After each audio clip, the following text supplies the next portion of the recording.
Following a series of explosive tweets from President Donald Trump, the White House is demanding a probe into allegations of Trump Tower wiretaps. Long a hotbed of political violence, Africa 54 examines the prospects of peace and prosperity in the oil-rich Niger Delta. And is this device a phone away from phone? Staying plugged in the light way. Africa 54 starts right now. Good evening and welcome. I'm Vincent Makori. This is Africa 54. Now, Washington, D.C. is engulfed by a flurry of contradictory statements and rampant speculation over whether federal authorities wiretapped Donald Trump's telephones during last year's presidential campaign. VOA's Michael Bowman reports the White House is demanding ongoing investigations of Russian meddling in the 2016 election be expanded to probe whether the FBI spied on Trump at the behest of the Obama administration. The White House is offering no proof to back up President Trump's bombshell allegation that his New York high-rise building was wiretapped on orders by former President Barack Obama. His tweet speaks for itself there. Rather, Trump's communications team says questions need to be answered. And the American people have a right to know if this took place. Wiretaps require court approval, but that approval is done in secret. Former Director of National Intelligence James Clapper said Sunday he had no knowledge of a court order to wiretap Trump Tower.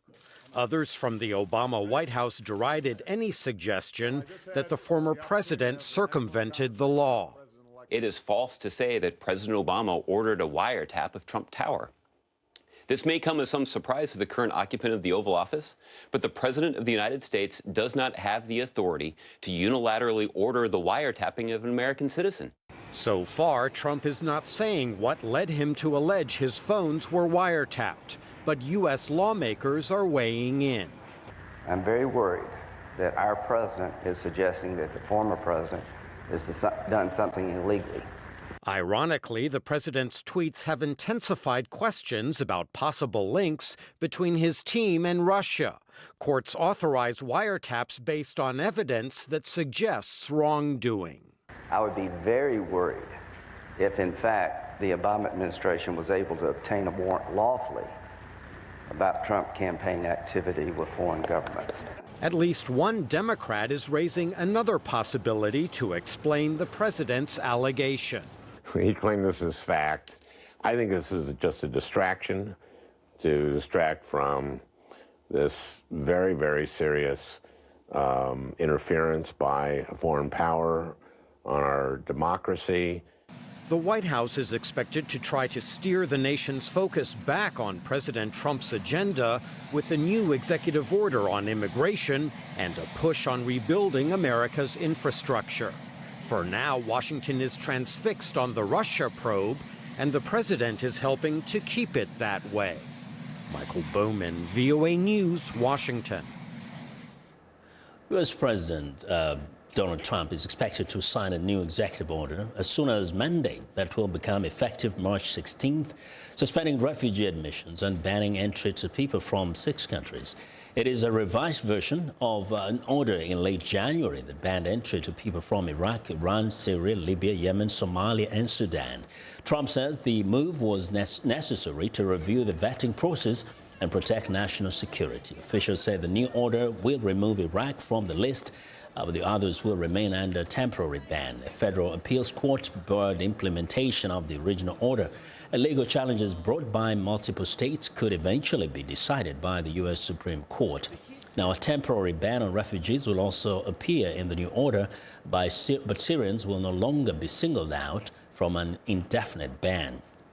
Now to the northwestern United States, where federal and local authorities continue to look for the white male who shot a Sikh man after telling him to go back to your own country in the state of Washington Friday. Now, the victim was released from the hospital Sunday, but wishes to remain anonymous and has not made any public statement after being shot in his own driveway in the town of Kent, located just south of Seattle.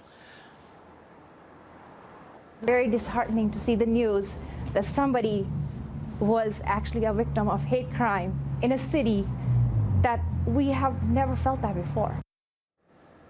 Well, the shooting of the Sikh man comes just one day after an Indian American was fatally shot in the Midwestern state of Kansas. The Kansas City Star newspaper quoted a witness as saying, "A man shouted, 'Get out of my country,' before killing the man and wounding another Indian American man." Followers of the Sikh faith, a monotheistic religion that originated in northern India, are often confused with Muslims by many Americans. Now, turning to East Africa, Somalia is largely dry and the majority of its people are hungry. Profoundly so, according to international aid officials on the scene, who add that if the rains expected in April aren't sufficient, crops won't grow. And that could lead in coming months to widespread famine. Meanwhile, Somalia's president has now declared a state of disaster. VOA senior analyst Jeffrey Young examines the situation. Somalia has always had rainy and dry spells that impact the northeastern African state's food production. But this year, a near rainless 2016 has caused food insecurity for a massive number of Somalia's more than 11 million people. This has prompted Somali President Mohamed Abdullahi Farmajo to declare a state of disaster on February 28 and call for immediate aid from the international community. Save the Children Somalia Country Director Hassan Noor via Skype. Somalia at the moment is in very dire situation. There are 6.2 million people who are suffering from food insecurity. Just to let you know, this is more than 50% population of Somalia. Out of these 6.2 million people, approximately 3 million people are those who are in emergency or crisis situation, which means that they don't have anything to eat. If the spring rains fall short of what's needed, hunger will dramatically worsen, according to UN Food and Agricultural Organization Somalia Director Richard Trenchard via Skype. We've got famine warnings in two of the areas up in the northeast, down in the southwest. That if we don't now provide enormous scale immediate support, we could be looking at famine in the next second half of this year. But Save the Children's Hassan Noor disagrees with that timeline, saying that the impending crisis is much more immediate. I think 6 months is a very long period. If the situation remains same for another 6 weeks, we will be pretty much hitting the famine.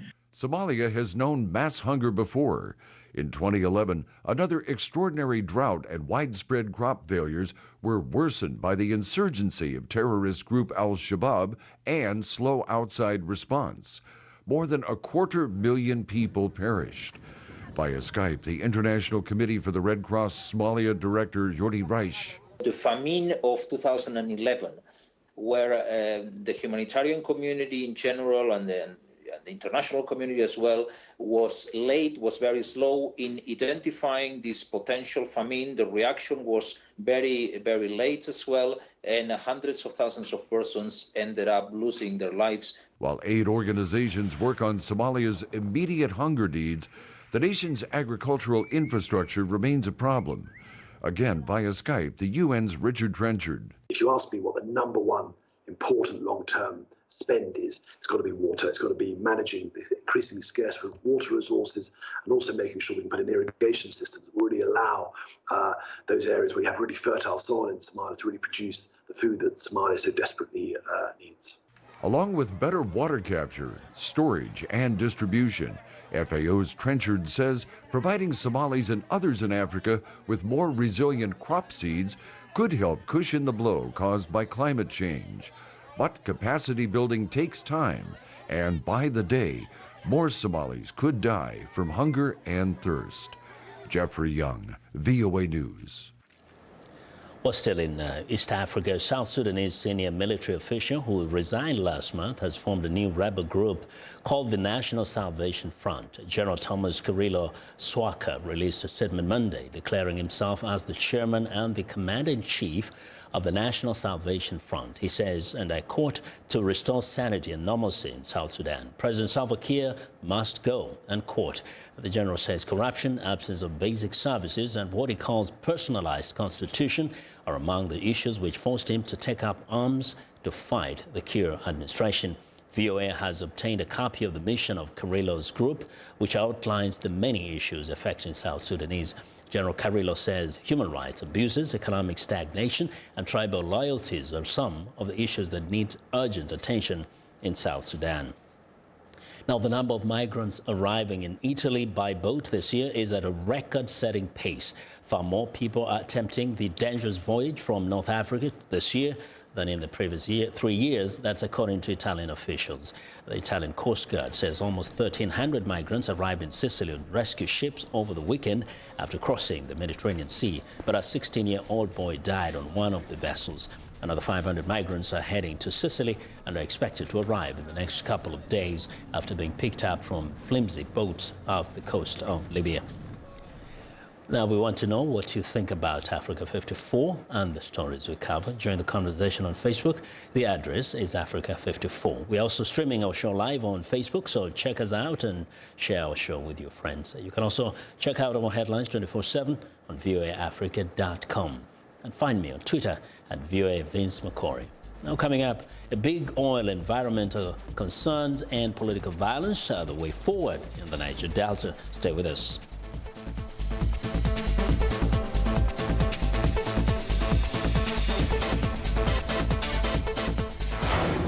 This is BizBeat. 155,000 people die every day around the world. That's a lot of coffins or caskets, but in Australia, the people dying have been getting bigger over time. Paul Callahan manages the casket company of Australia. Over the years, we found people have got both taller and wider, so the type of coffins we're making now has varied from when I first started.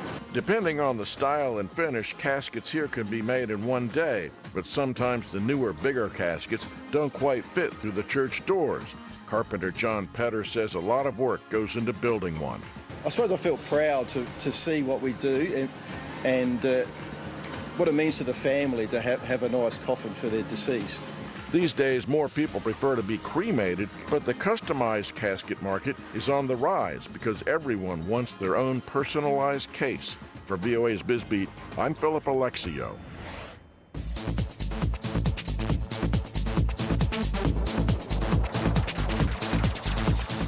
Welcome back. A delegation of the United Nations Security Council is visiting areas affected by the Boko Haram militants in West Africa to raise awareness on the ongoing humanitarian challenges as well as draw attention on the plight of the millions of people killed and displaced by the terrorist group. VOA's UN correspondent Margaret Bashir is traveling with the delegation and has our report.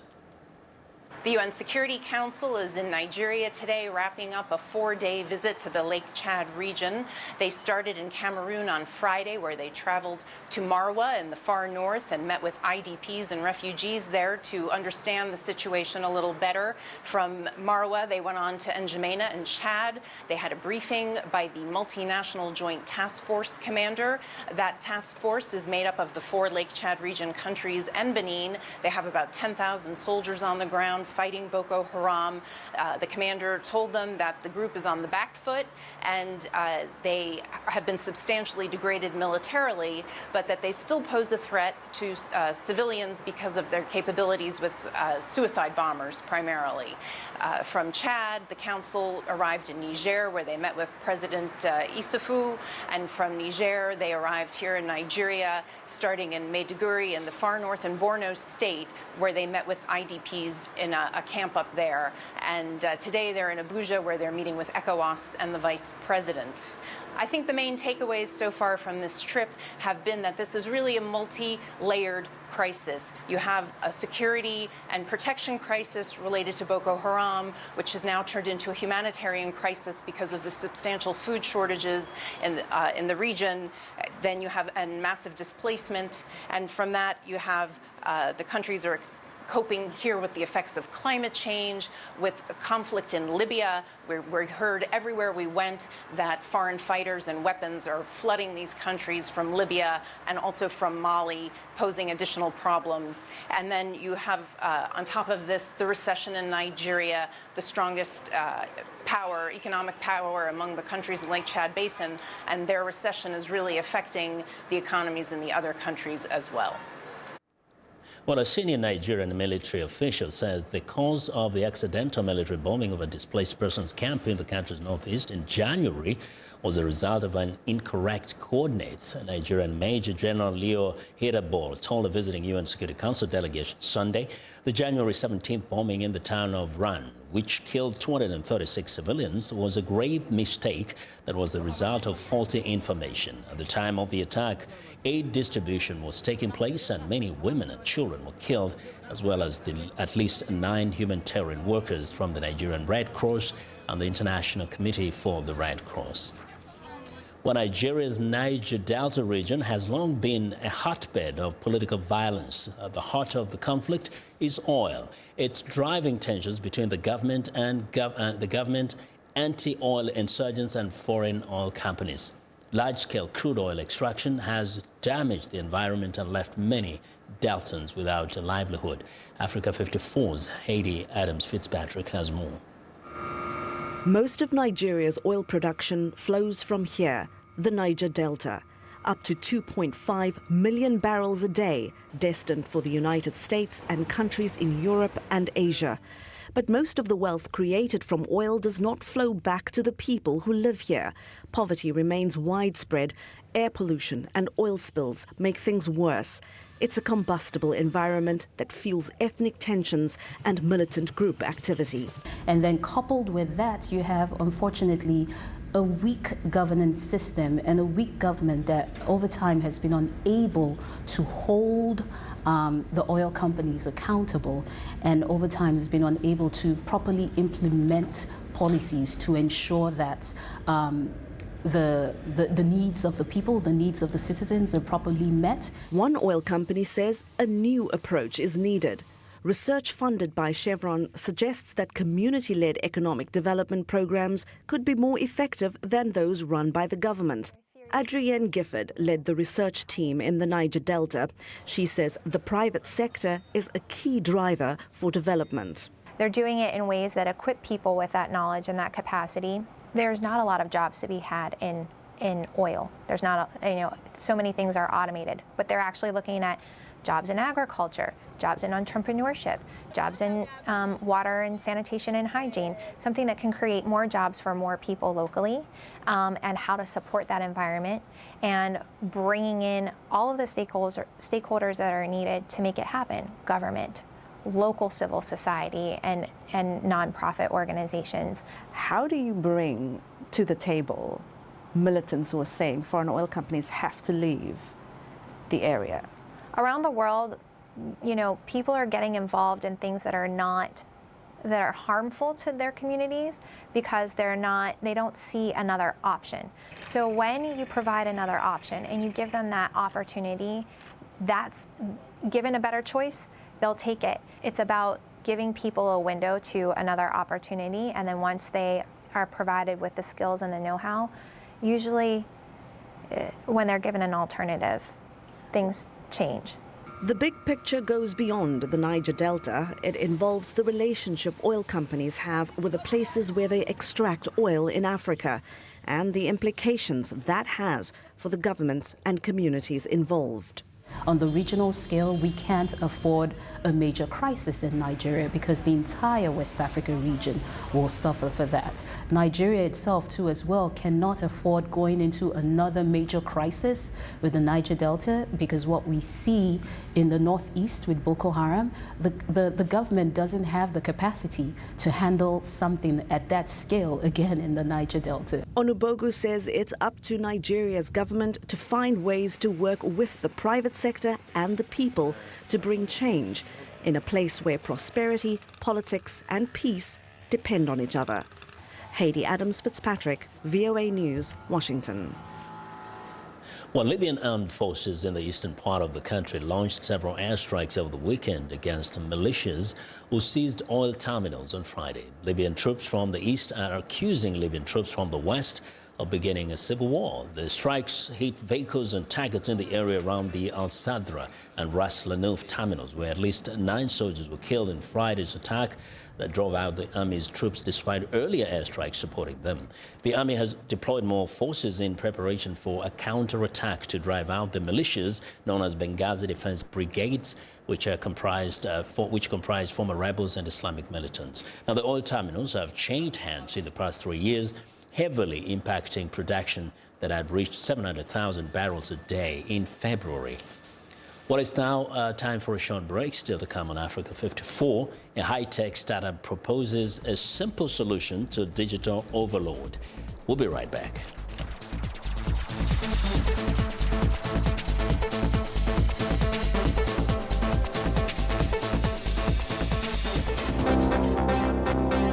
Use this place for teachers. It's a low income. From Security Council that we call everybody can live.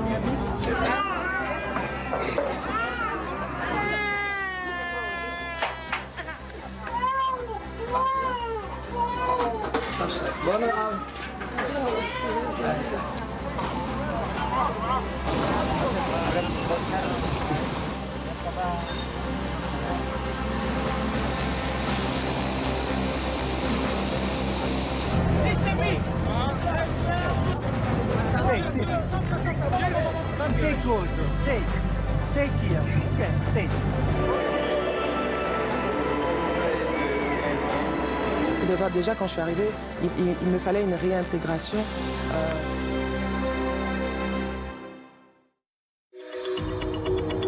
I'm Milar Sega. I'm the host of VOA's The Correspondents, a roundup of the world's top stories with analysis from our dedicated reporters.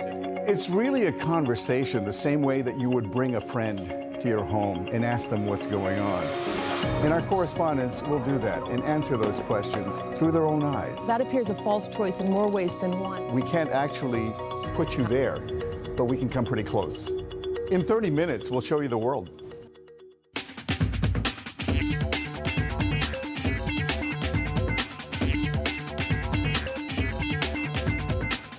Welcome back to Africa 54. Here's what's trending. Video game controllers have come a long way since the joystick. New alternative controllers were on display at the 31st Annual Game Developers Conference in San Francisco. This year, the conference featured a section called Alt Control GDC, an on-site showcase of alternative control schemes and interactions in games. Among the innovative and experimental controllers on display were Spaceship controller made out of a cardboard box and a zombie crawling simulator.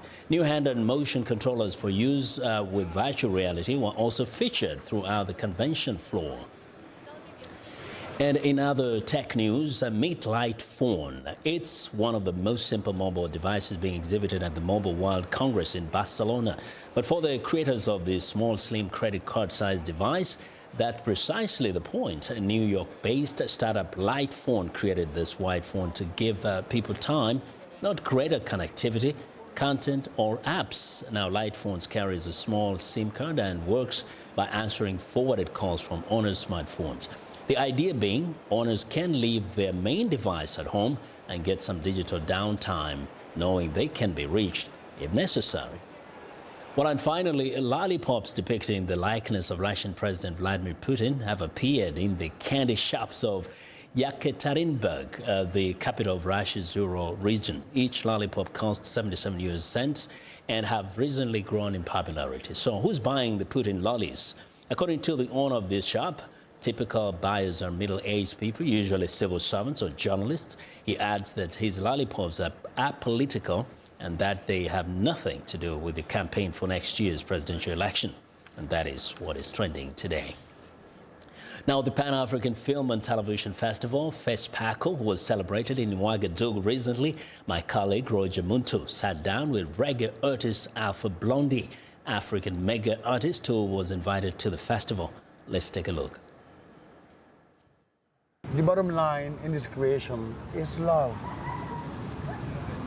God is a God of love. Okay, I'm not perfect. Okay, so I cannot expect you to be perfect. You have your qualities, right. You have your defaults, right. So am I. Right. So we have to deal with each other, accept each other, correct each other, right. Okay? Right. But we have this life to live together. Right. You see what I mean? Okay, and I think that, you know, when you grow up spiritually, you know, you start to see things differently. Right. You know, I don't want to just point my finger, okay, judging and criticizing. Right. What can I do to help? What can I do to improve myself? Improve yourself, right. Okay, besides criticizing somebody, Right. maybe I have to clean my own doorstep, maybe, you know. So my vision, I love God and I love human being. Okay, there's a mysterious, the most mysterious thing in the universe, the human being. Okay, and I have that vision. Okay, I don't look at you as just a human. It's just human. You're above human. And is that what your last CD songs will be contained in that CD? That preach, that changes all that. Yeah, but it's still. If I don't want to brag. I don't want to tell you the secret. Right. Okay. I want you to discover. To listen to it. Okay. Right. It's still very militant. Right. Okay. Talking about political brouhaha. Right. Talking about cigarette smoking. Right. Quitting cigarette smoking. Talking about. In Madingo, okay, they don't want African to unite. Right. Okay, talking about many other songs. Many other songs that we're gonna discover together. Yeah. And I did a whole lot of love of Led Zeppelin in reggae. Oh, that's great. That's excellent. Okay, That's and excellent. I did a song called Black Hole. Black Holes? That talks about what? Black Hole. I read the book of Stephen Hawking. Yes. From the Big Bang to the Black Hole. Right. A brief history of time. Une brève histoire de temps. Right. Okay. Wow. From the Big Bang to the Black Hole. Wow. Okay. That's deep. So I made a song called Black Hole. I can't wait. I'm gonna listen to that song, and I'm gonna be the first one to be like, I spoke to him about that song. You're gonna love it. Okay. Quickly about VOA. Tell us about VOA, because you grew up with VOA, Voice of America. What is that represent? The Voice of America is also the voice of Africa. Okay, because my generation, we grew up listening to, I told you, George Collinet, Roger Guifoli, you know, and it was Maxi Vroom Vroom. And now me. And now you, for my children. You see what I mean? But it's very important. Right. It's a umbilical cord between America and Africa. It's very important. Right. Alpha Blondie talking to Roger Montel, and that's our show for today. Now be sure to watch Africa 54 on our website at voaafrica.com. For more news, tune in to VOA's evening radio show, Africa News Tonight at 1800 UTC, and in the mornings today, Break Africa between 0300 and 0600 UTC, Monday through Friday. Thanks a lot for watching from all of us in Washington. Have a good night.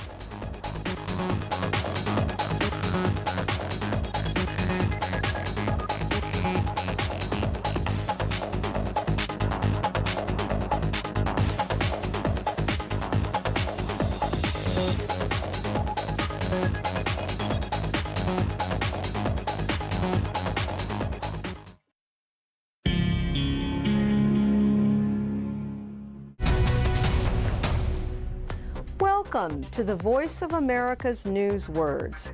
Here's a story about journalists keeping secret the names of people who give them information. Confidential. The ability to keep sources confidential is central to the practice of journalism, and it's very difficult for journalists to be able to do their job, which is upholding our democracy, ensuring that the government is transparent and accountable if they're not allowed to keep their sources confidential. Confidential means to keep a secret.